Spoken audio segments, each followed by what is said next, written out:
Ni kukaribisha Success Academy. Leo tuna darasa linalosema sababu 5 kwa nini watu wengi hawawi matajiri. Sababu 5 kwa nini watu wengi hawawi matajiri. Je, wewe ni mmoja wa watu ambao ulitamani kuwa tajiri lakini bado kuna ugumu katika mchakato huo?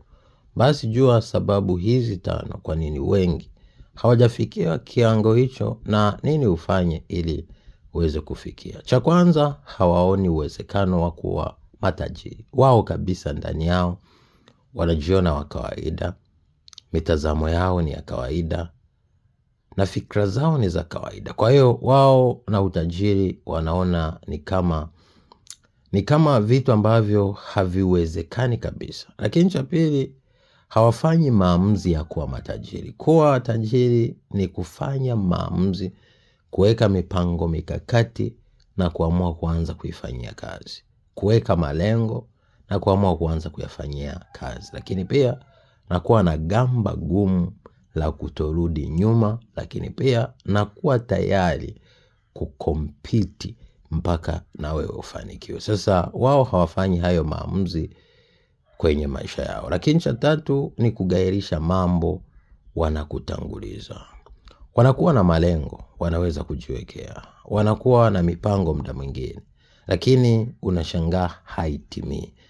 Unapofika muda wa kutaka kufanya, wanapata visingizio au muda mwingine wanaelekeza nguvu zao kwenye kufanya vitu vingine au kwenye mitandao au kwenye story au kuzurura tu. Haya ni mambo yanayowasumbua watu wengi ambao wanakosa kuwa matajiri na wanabaki wakiwa watu wa kawaida. Lakini cha 4, wanapenda sifa. Hivyo wanaogopa watu watawaonaje. Wanaogopa kuanzia chini, wanaogopa aibu. Lakini ukifuatilia vizuri watu ambao leo wamefanikiwa sana, kuna kipindi walifanya kazi za aibu. Kazi za aibu si mpaka ufanye kazi ambayo inawadhuru watu wengine au inakuletea aibu kimwili, labda unajidhalilisha. Hapana, kufanya kazi ambayo muda mwingine wengine wataiona ni ya chini. Kuna mtu leo unaweza kukuta amemaliza chuo kikuu anashona viatu. Mimi nakumbuka hicho kitu niliwahi kufanya katika safari yangu ya maisha. Sasa kuna watu wengine anaweza kuogopa kufanya hicho kitu, na akiangalia kwenye mfuko wake hakuna kitu na mtaji hana.